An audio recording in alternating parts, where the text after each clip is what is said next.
Hi, this is Dr. Paul Zeitz. I'm an epidemiologist with a specialty in infectious diseases.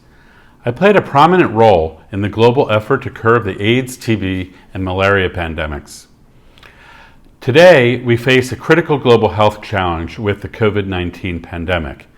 I'm doing my part by providing reliable answers to your questions and concerns.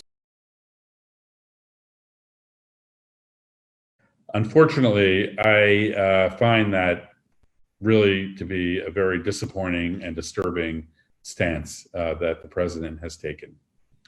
I published an op-ed earlier this week basically shouting out this dynamic that the president has created. Basically, he's scapegoating WHO as a way of distracting attention from his own failure to mount an effective response. Like I said, we have almost 30,000 people that have died from the coronavirus here in the United States. We are the global epicenter of the pandemic. Our trajectory is on the upswing, and close to 60 or more thousand Americans are likely to die before we end this first wave. And the president was informed by WHO, by his military and intelligence services, by members of his own administration throughout the month of January that we were in a severe crisis and that he needed to take action. And there were many members of Congress that were also calling for action. The World Health Organization called it a global emergency in January and called on all governments to take bold action to prepare for the virus to prevent transmission. And the White House, I'm sure, was informed about this by early January, and maybe even earlier, because it started in China in November, and it was going on throughout the month of December in China. And I'm sure our military and intelligence community knew that there was something going on in Hubei. And I'm sure that information got passed up to the White House.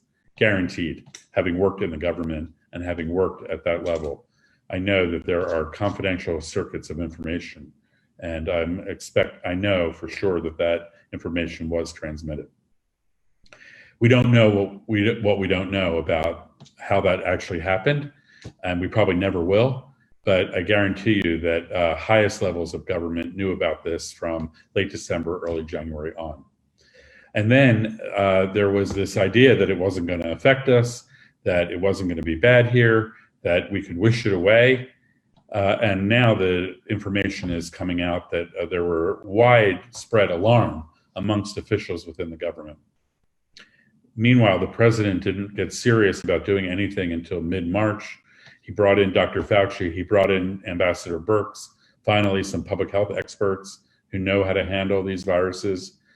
But then he has been reluctant to take effective action. He's still reluctant to issue a national stay-at-home order, allowing it up to governors to do whatever they want. So you have 6 or 8 states that are still not implementing stay-at-home orders. You see explosive epidemics happening in those states right now.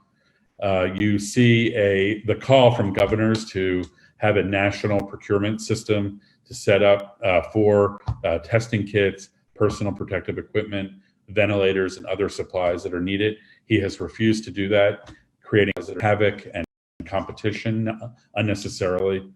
I can't imagine a response that it could be more mismanaged. So then what do? You start blaming everybody else instead of taking responsibility yourself for what is going on. And so you blame China, you blame the President Obama, you blame the Congress, and you now are blaming the World Health Organization, headed up by Dr. Tedros, a dear friend of mine, who has done a fantastic job. He has a very delicate political and public health situation that he has to manage. He's got to corral all 195 member states of the World Health Organization and get them all to move. And so he says things at different times in order to create an environment to get everyone to move in a bold and fast way.